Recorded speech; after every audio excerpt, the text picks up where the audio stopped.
Eco Discussion Forum, Switzerland. Presentation by Matthew Kuzapalil on our discussion about Vision of Future Kerala, held on December 13, 2020. My Vision for Kerala, Vision 2020. Thomas Edison, Joseph Swan and several others were involved in the discovery of the electric bulb. The Wright brothers were pioneers in aviation.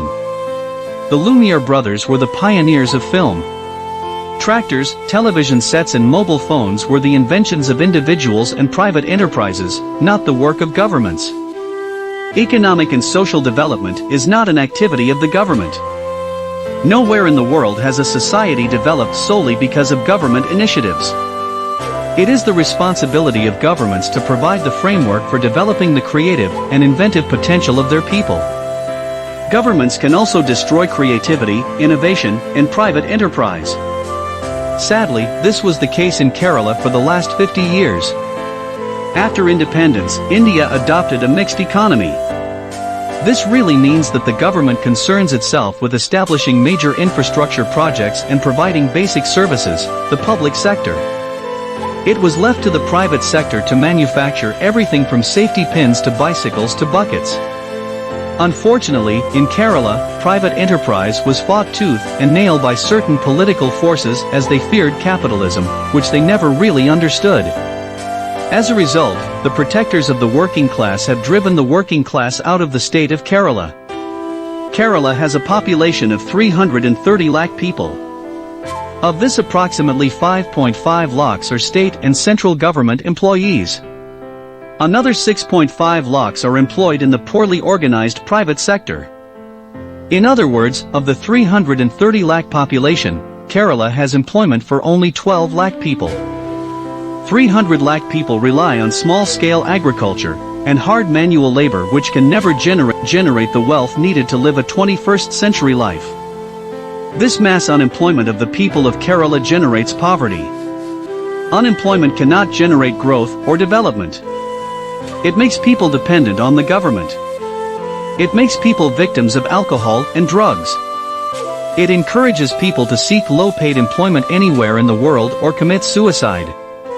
Some politicians and writers have always glorified manual labor. The ferryman, the hand rickshaw man, the coolie. But manual labor enslaves human beings and reduces them to muscles. Should a society develop by protecting the boatman, or should it develop by building bridges? Should a coolie continue to carry heavy head loads, or should we use forklift machines that can carry? Should the man pulling the rickshaw be encouraged to pull rickshaws all his life? Or should he or she be empowered to use an auto rickshaw? Why cannot he or she build a rickshaw run by electricity? The fundamental question before the people of Kerala and all enlightened individuals is, should we use brains or just muscle? Every human being has talents and an urge to create. Every human being can discover.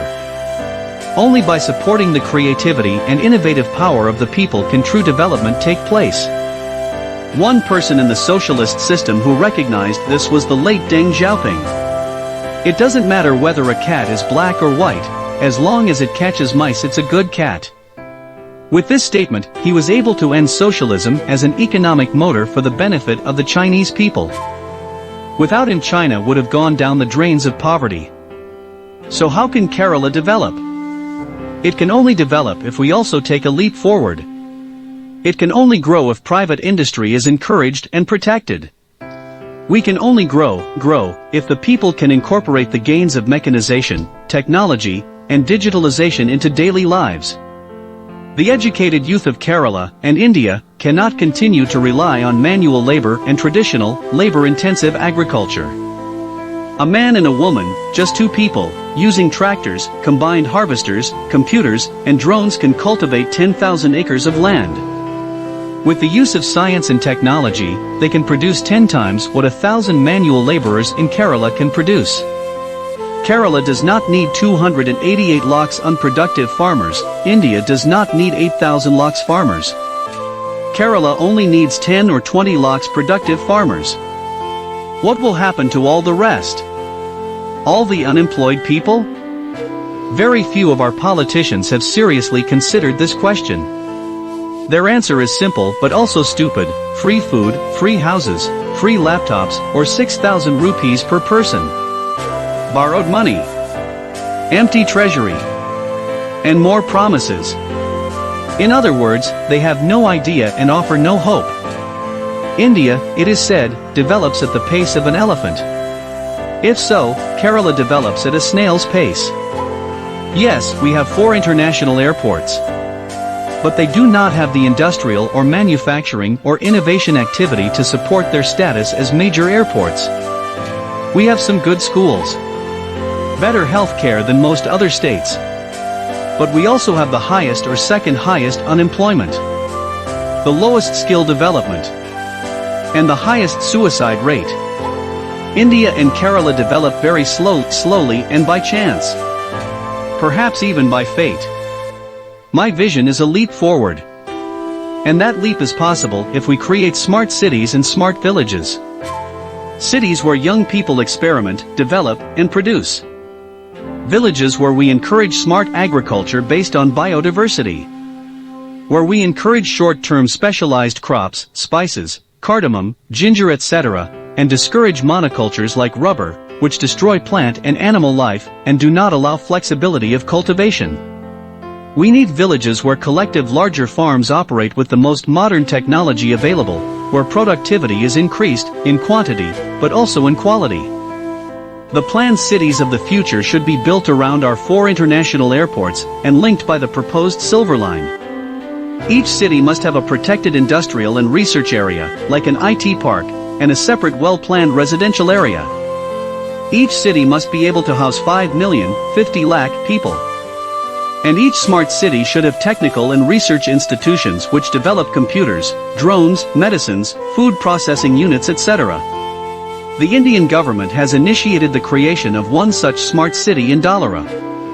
Please see what a smart city in India could like on YouTube, Dholera. Where will we take the money from? Kerala has about 30 lakh expatriates who wish to see their state develop. They will invest if their enterprises are offered protection. Kerala has ornamental gold in every household. Above all, the people of Kerala have the desire to excel.